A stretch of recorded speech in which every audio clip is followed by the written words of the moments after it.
Čaute ľudia, máme tu recept.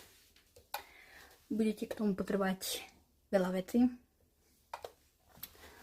Musím to už rýchlo, lebo sa mi to tu pripeká, alebo jak to mám nazvať. Dáte si takto tortilu na pol, proste takto ju preložíte a zavrete. Lebo tam bude mať teraz extrémne krátko, lebo som nestiahla ani prd. Takže jednu tortilu tu už takto máme.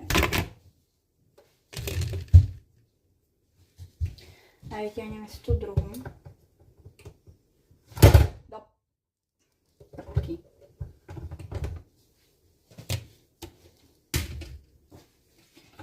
Robím to preto na 2 taniere, lebo na tom, keď som to mala mať obidve na jednom, tak by mi to tam extrémne zalazalo.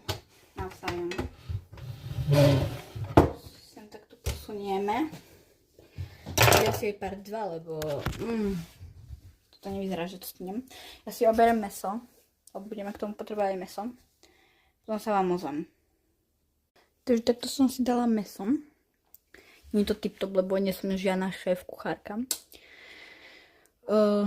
Vede sa to preložiť vlastne ako takto. Takže preto som to dala iba na jednu polku stadiel. Teraz si na druhý, teda vlastne tretí tanier nastruháme syr, ktorý si tam potom dáme. Syr máme nastruhaný, toľko to nám bude stačiť a teraz si ho pôjdeme dať vlastne tam na tie tortily.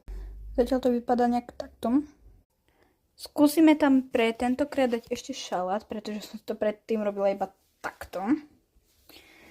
Tak si z tomu skúsime dať tento šalát. Takže dali sme tam niečo zo šalátu.